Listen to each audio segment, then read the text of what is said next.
Hello everyone, जय Hind. My name is Sky and welcome you all to my YouTube channel the Sky's world. तो कैसे हैं आप सब? आई होप आप सभी बहुत अच्छे होंगे एंड अपनी अपनी प्रिपरेशंस में लगे होंगे। तो आज हम डिस्कस करने जा रहे हैं एक टॉपिक विच इज़ लाइक, मैं एक मिथ ब्रेक करने जा रहा हूँ आप सभी का, ठीक है। और ये मिथ ना बहुत सारे लोगों को ले डूबता है, ठीक है, क्योंकि इसकी प्रैक्टिकलिटीज़ हमें नहीं पता है। क्या वो मिथ क्या है? रिसोर्सेज के रिगार्डिंग। जब भी आप किसी पर्सन स्पेसिफिक से बात करेंगे या किसी से भाई बात करेंगे ना, तो वहाँ पे क्या चीज़ निकल के आती है? रिसोर्सेज की। कि मैं किसी सब्जेक्ट स्पेसिफिक या टॉपिक स्पेसिफिक कौन सा रिसोर्स यूज़ कर लूँ। और जेन्युइनली लोग जिनसे आप इंटरेक्ट करते हो वो डायरेक्टली आपको कोई ना कोई रिसोर्स रेफर कर देते हैं कि आप ये स्पेसिफिक चीज़ पढ़ लो या वो स्पेसिफिक चीज़ पढ़ लो, ठीक है। बट इन चीज़ों से क्या होता है, हमारे माइंड में ना एक बॉर्डर क्रिएट हो जाता है कि मैंने यही स्पेसिफिक रिसोर्स पढ़ना है या यही चीज़ें पढ़नी है। उससे क्या होता है ना, कई बार जो रिसोर्स हम पढ़ रहे होते हैं, जो हम पे थोपा जाता है, ठीक है, उसमें से हमें चीज़ें समझ नहीं आ रही होती हैं, बट हम उन चीज़ों को अपने माइंड पे डायरेक्टली प्रेशराइज कर रहे होते हैं, राइट। और हम ये समझते हैं कि अगर मैंने ये रिसोर्स स्पेसिफिक नहीं पढ़ा तो मेरा एग्ज़ाम क्वालिफाई नहीं हो पाएगा या मेरा कंटेंट थोड़ा लोअर रह जाएगा। ये चीज़ हम सोचते हैं, राइट। और इस चीज़ में क्या हो रहा है, अपने कंपैटिबिलिटी के अकॉर्डिंग हम रिसोर्स को नहीं चुनते हैं, अपने पॉजिटिव नेगेटिव्स को देख के रिसोर्स नहीं चुनते हैं। हम किसी नेक्स्ट पर्सन के परसेप्शन में आके रिसोर्सेज को चुन लेते हैं और फिर वो रिसोर्सेज हमें पूरी प्रिपरेशन के दौरान बहुत ज़्यादा तंग करते हैं, राइट। ये बहुत सारे लोगों की प्रॉब्लम आज के टाइम में बन चुकी है, राइट। बट यहाँ पे मैं आपको एक चीज़ बताना चाहता, एक प्रैक्टिकलिटी बताना चाहता हूँ, राइट।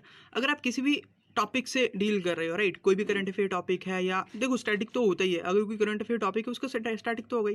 जब आप उससे इंटरेक्ट कर रहे हो तो आप उस चीज़ को कैसे देख सकते हो, मैं एक वे बताऊंगा आपको, ठीक है। और इसमें आपको किसी भी सोर्स से आप पढ़ सकते हो। इट्स नॉट लाइक कि आप एक स्पेसिफिक रिसोर्स से पढ़ोगे और उस रिसोर्स से अगर आप नहीं करोगे तो आपका होगा ही नहीं। ऐसा कहीं पे भी नहीं लिखा है। Even there are many resources online जहाँ पे आपके स्टैंडर्ड रिसोर्सेज से ज़्यादा एलैबोरेटेड वे में बताया होता है, ज़्यादा ईजी वे में चीज़ों को बताया होता है। So we have to keep this in mind कि कोई भी ऐसा रिसोर्स स्पेसिफिक चीज़ नहीं होती कि अगर आपने वो चीज़ नहीं पढ़ी तो आपका एग्जाम ही नहीं क्वालिफाई हो पाएगा। पहले तो इस मिथ से बाहर निकलो, okay. So whenever we interact to a topic ना, तो एट द टाइम क्या होता है, हमें पहले ये जानना पड़ता है कि वो एक्चुअल में वो टॉपिक है क्या, राइट। सबसे पहले हम जानेंगे कि एक्चुअल में वो है क्या, क्यों एग्जिस्ट करता है, क्या चीज़ें उससे रिलेटेड हैं, ठीक है। डेफिनेशन टाइप हमने उसको समझ लिया, राइट। उसके बाद उससे जुड़ा हुआ factual content, right. Factual content क्या होता है, जैसे कि मान लो अगर आप कोई पॉलिटिक्स से रिलेटेड टॉपिक है, उसकी रूलिंग्स होगी, उसकी स्पेसिफिक चीज़ें होंगी, उसको अंडरस्टैंड करना, लॉन्ग टर्म इम्प्लीकेशंस को समझना, ठीक है, वो उसका फैक्चुअल कंटेंट होगी कि वो कौन से आर्टिकल में उस टॉपिक स्पेसिफिक चीज़ को मेंशन करा गया है, राइट।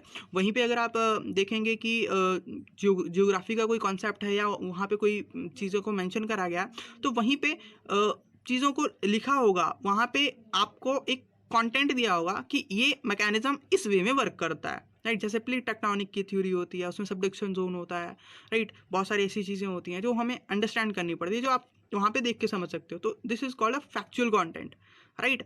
ये आपको मैंने 2 सब्जेक्ट के रिगार्डिंग बताया, बट ये हर सब्जेक्ट में ऐसे ही वर्क करता है, right.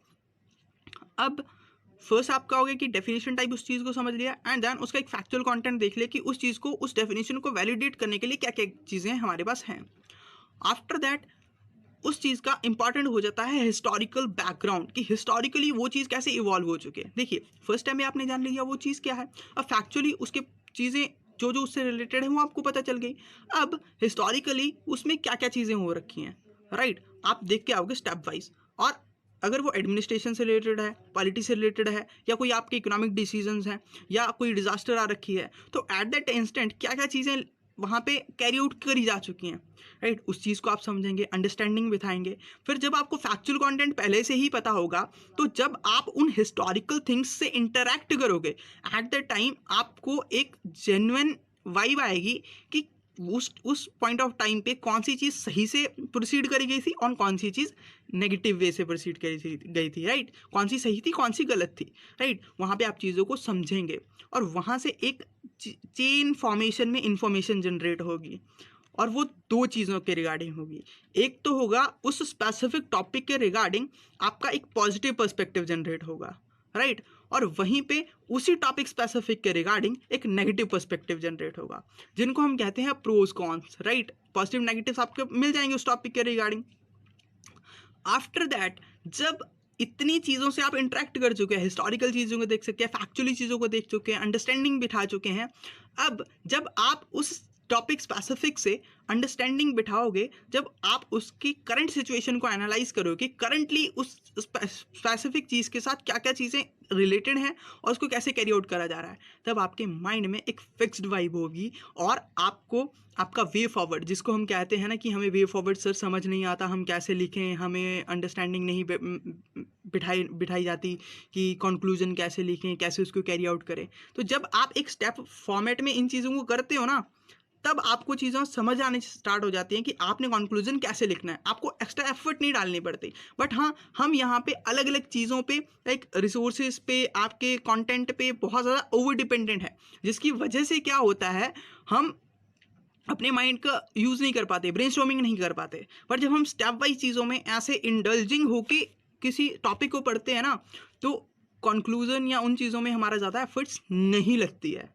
So this is the trick जो आप कहीं से भी यूज़ कर सकते हैं। एंड आप डायरेक्टली गूगल को सहारा ले सकते हो, इंटरनेट का यूज़ कर सकते हो टॉपिक्स को पढ़ने के लिए। यहाँ पे कोई limitations union public service commission द्वारा तो बिल्कुल नहीं लगाई गई है कि आप अगर इस रिसोर्स में से नहीं पढ़ेंगे तो आपका एग्ज़ाम क्वालिफाई नहीं होगा। ये कहीं पे भी नहीं लिखा हुआ है। तो इस मिथ से निकलो बाहर, राइट?